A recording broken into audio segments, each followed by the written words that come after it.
Mga wala pa mahiling insekto ang nakita naglupad-lupad sa ibabaw nga bahin sa usa ka parking lot sa Dakbayan sa Talisay. Apan gipasabot sa taga Risk and Management Office nga usa lang kini ka natural phenomenon. Si Lian Singkulan sa report. Sa post ni Ann Myril Chu sa iyang social media account, makita kini mga insekto nga naglupad-lupad sa ibabawng bahin sa parking lot gawas sa usa ka dakong tindahan. Nabantayan niya kini alas 10 kagahapon sa buntag, samtang padung siyang mopauli apan mihapit na lang pagkuha og video tungod kay alang kaniya katingalahan kining hitabo.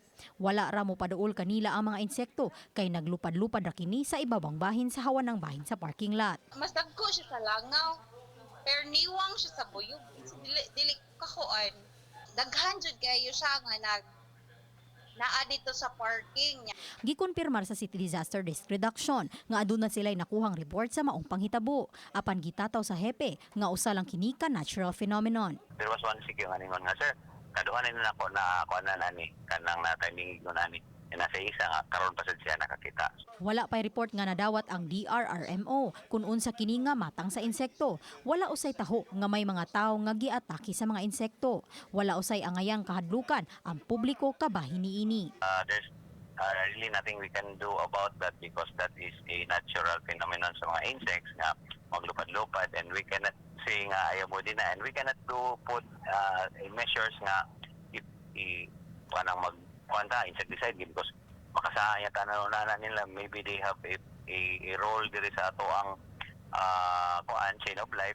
Samtang ang management usab sa dakong tindahan, misuway pagsusi sa dapit apan nasuta nga igo lang milabay ang mga insekto. Sa pagbisita usab sa RTV Balitang Bisdak Team kaganiha, wala nay mga insekto ang naglupad-lupad sa hawan ng dapit. Ang gipost nga video sa social media nihipos og 2.1k nga shares ug nakadapit sa lain-laing mga komento. Actually, ang kanang synchronous emergent na insects is influenced by different factors such as temperature, humidity, so the conditions should be favorable for such to occur. This can also be an early sign nga padung natamag ding uwan, no? Depende sa species. Kay dili man tanan insect species ang mo form og swarm. Uban ni Renate Quiñones, Lian Singkulan, Balitang Bisdak.